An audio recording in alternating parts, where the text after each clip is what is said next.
Hi guys, this is Simon with Trade and Perform Coaching doing the trade review for June 9th, 2014. And really, it turned out to be a pretty good day. And so one of the things that is really leading to success right now is that, first of all, I'm not fighting the new highs. Okay, so in a market that's extended this far, there's two ways to handle this. There's one group of people who are doing very well in this market, and there's one group of people who are really, really suffering. The ones who are really suffering are the ones who've been fighting this up move all the way up, meaning they're shorting and they're staying short almost at any price. They're getting squeezed out almost daily. The group that's doing extremely well is the group who is pretty much buying the first small dip, whether it's one or two ticks to the downside. Pretty much they're buying the open and they're riding to the upside. Those guys have been doing pretty well over the last 2 weeks. Here's the problem with both groups. Eventually the guy who's shorting is going to catch a nice downside move, but he has been getting steamrolled for 2 weeks, and he's going to need a substantial move traded correctly in order to recoup his losses. The trader who is simply buying the open, okay, and riding to the upside, that guy is going to get smoked as soon as the range expands. Why? Because if you'll go back and look in history, first of all, it becomes very difficult for the gross majority to be able to get a read out of the gate and tell whether we're going to drive higher or drive lower, right? And what happens to these guys, and I'll give you an example here. It's actually fairly easy to see. Here we go. Let's just go back in history just a little bit to February. Where are we here? Wow, we went back way too far. Let's see here. We have, here's January. This is perfect. Coming into January and into February, okay, what you'll notice is we ended up with these very tight ranges. See how these open drives every day, there were guys making tons of money through this, okay? But here's the deal. All of a sudden those open drives disappeared about the end of March, and those same guys that were buying the open all the way through here started getting crushed on the open. Okay, and usually guys have a hard time flipping back to the short side, right? The deal is with this, in all these scenarios, if you go back and look at March, if you simply waited for the market to start rotating to two-sided markets, you didn't have to make the commitment out of the gate to buying it to go higher or selling it to go lower. You could have simply waited for a solid rotation and moving into a solid support level, and you could have had a fantastic trade. Actually, to the long side was the easiest trade. Even in all these down moves, to the long side was actually the easiest trade through here, right? But additionally, if you simply waited for the market to set up, meaning set up its traps, set up at key support resistance levels, you made great money. The only people who really got smoked through this were people who were confident we were going to continue rolling to the upside no matter what. And as you can see in here, chasers got burnt fairly consistently in all of this, because what was working just a couple of weeks prior, I'll show you this, which was just buy it and let it run to the upside, right? You notice this ran for about 2 weeks. Well, you can notice that just a few weeks later, that exact strategy was smoking them to the downside. Okay, so what we've been doing instead, and I consider a huge victory, is we have been biding our time. We did not make a commitment until we had some kind of setup that indicated we might roll to the downside, so we haven't been getting crushed in these upward moves right out of the gate. Secondly, we've been using time restrictions to keep us from getting rolled over at critical areas in the market, and once that time has expired, we've done overall a pretty good job of covering those trades and letting them go, right? And then looking for the next opportunity. And so then what you end up with, outside of the couple of scalps that we've had in NQ, is you end up with a situation like this today where I walked back in at least, after a short walk, and I saw this trap trade set up to the short side. Now, in this particular case, what had happened was we'd come up, we set a new high. I did not take this trade. I said I was that I was hesitant to take this trade up in this area.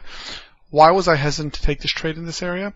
Because A, we're at new highs. There's no structure there. This was simply a calculation on my part, that zone of where we might get exhausted, okay?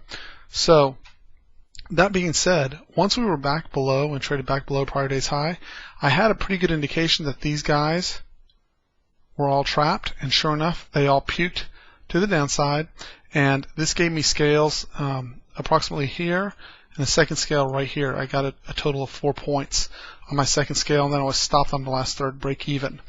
The other way that I made the adjustment in terms of managing this trade here was that my risk, right, my stop was actually at 1956. So that's a considerably larger stop than I normally take. Usually I'm somewhere between 2 and 4 points on my stops.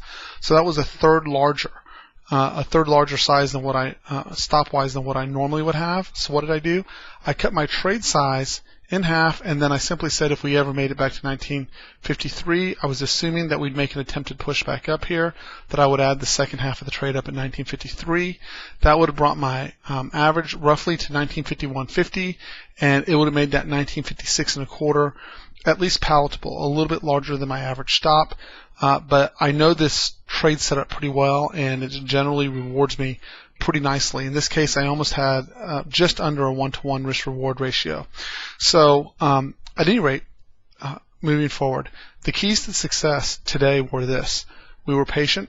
We waited for our setups to come, and when we did get our setup, we took it, but we also didn't force the issue. Once the 25 minutes had been exceeded, we went ahead and covered, essentially flat. Actually, there was no essentially, it was flat, right? And I simply was willing to surrender the rest of the day. When I came back this afternoon from a walk and I saw that we had actually trapped below, I had outlined this trade, saying I was interested in looking for a setup to the short side. If this occurred, I took that trap trade and ended up having a successful trade. The only thing I could have done better was this first move into Globex.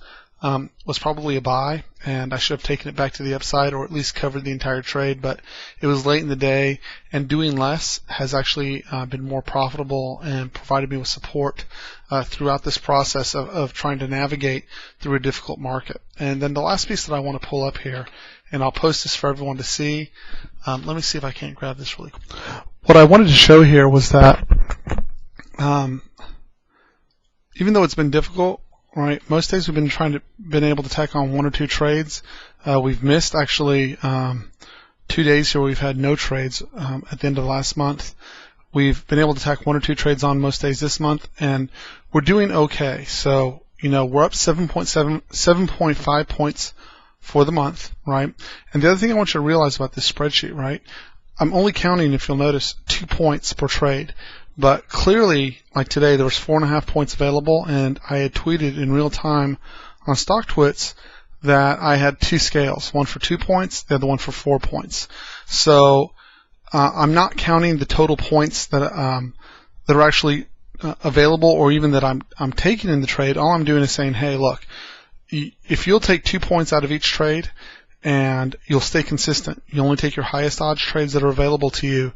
You can build a really solid trading account, one trade at a time. If you'll incorporate increasing your trade size after you have a certain number of core trades in any series, right?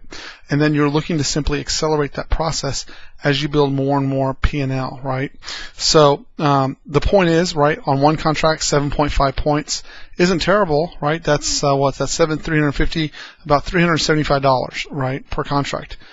But if you started 6 months ago and you kept on this process, right, you've gone from 1 contract to maybe 4 or 5 contracts in that period of time. Now you have $350 times 5 contracts, right?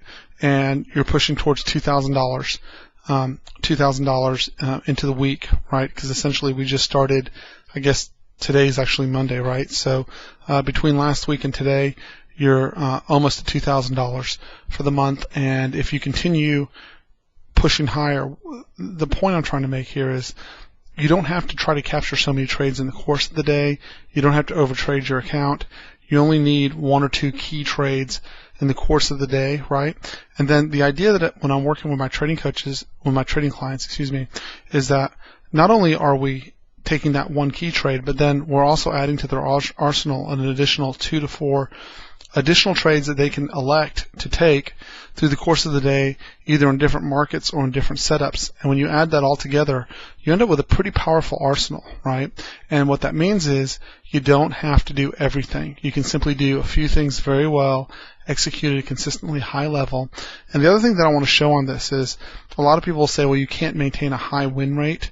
And what I hope to show with this over time by maintaining this spreadsheet this time, which I haven't in the past, is that you can actually maintain above a 70% win rate on a day in, day out basis, and you can make a tremendous amount of money. So at any rate, I'm in this to make a lot of money. I'm not in this to make an 8 or 10% return, and I hope anyone else who's trading futures is in it to make a lot of money. But you can only do it if you do it the right way, and that requires a written trade plan, right? Discipline to follow that trade plan, right? A willingness to let your stops actually stop you out without reacting, right? And a willingness to work on yourself as an individual and address your weak areas and turn them into strengths, or at least neutralize them so they don't affect your trading ability. Anyways, my name is Simon. I'm with Trade and Perform Coaching. I hope this helped. I'm tired myself. It's been a long day.